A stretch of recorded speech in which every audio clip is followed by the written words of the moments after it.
Welcome back to my case study where I've been laying on Betfair everything at $1.01 and $1.02. Now, this video's weeks 20 to 26, as it's been a little while since I put out the updated figures, but the last video was a breakdown of which sports it was working better in and which markets to look at.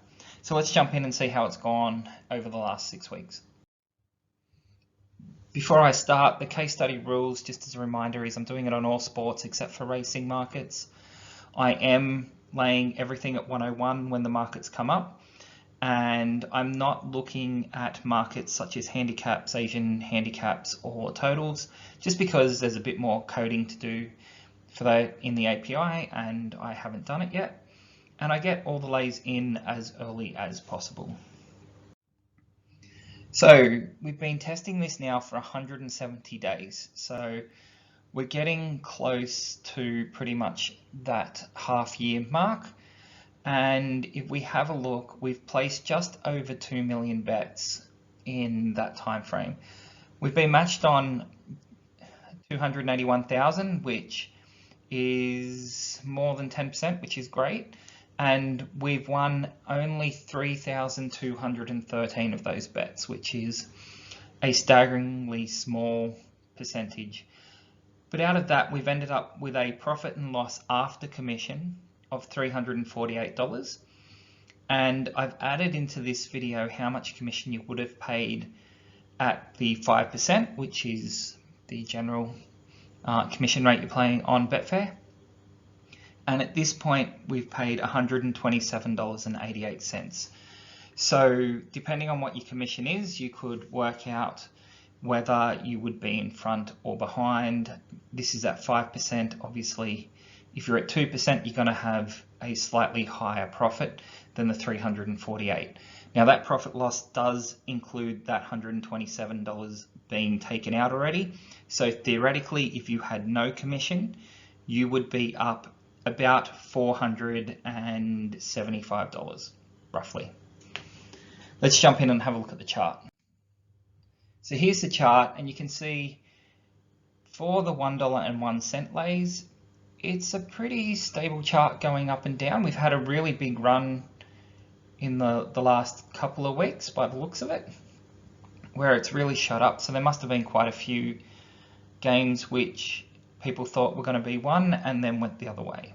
But it has come down fairly sharply as well, and that's what happens with variance. Now, looking at it, that's still a nice climb, and it's worth continuing on with the bets. Keep in mind this stuff doesn't scale that great.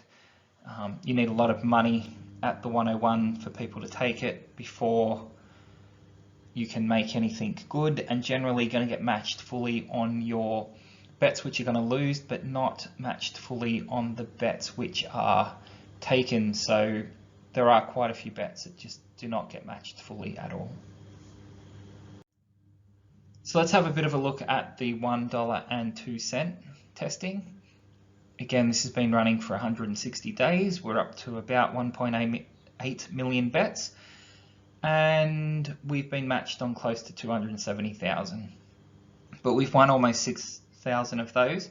But interestingly, at the 102, we have lost $196.43, which is less than what I did in the last video. I think it was up around $210 from memory. So we've made a little bit in the 6 weeks, but nowhere near enough.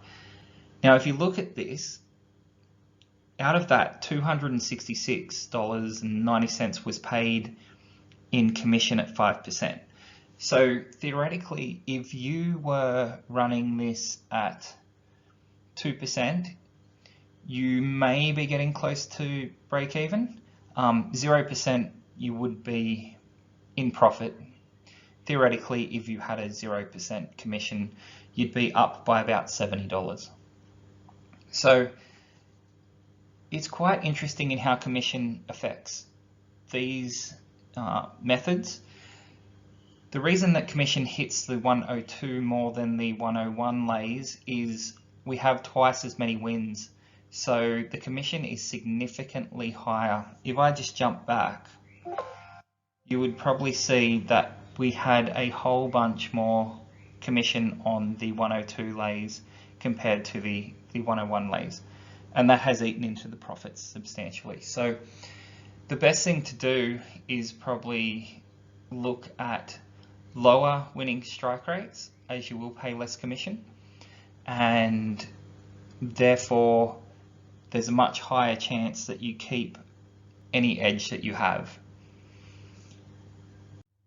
So here's the chart of that 102, and you can see it was going quite well until it hit that really long losing run that went on for quite a while. And if you'd been testing a backing strategy at the 102 in play, you would have thought that you were onto something at that point, and still probably think that you're onto something, given that we are still showing a loss. But we have started to recover some of that loss at the moment, and I wonder if it's just going to bounce around the zero line, because I believe with commission this probably ends up close enough to the 0% return, and with 0% commission it's probably going to be a slight edge in front. But we've all got to pay commission, and it's going to come down to whether that commission that you have chosen, because I know in the UK you can choose certain levels, or whether the commission you're paying elsewhere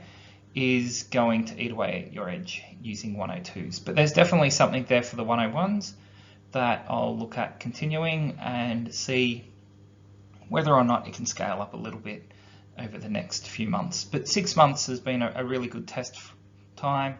We've been able to identify something that did work and something that didn't. Combined, I'm in front over those two methods, and I'll probably give it a few more months just to see whether the 102s can get back up to the break-even line, and where the other method can go as well.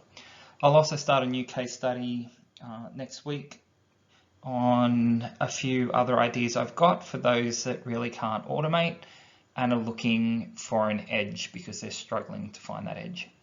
So if you haven't subscribed so that you can get access to that video when it comes up next week.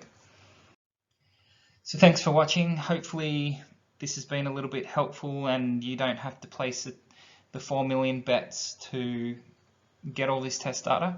But it's been very interesting to go through for myself to see what happens at that level in play.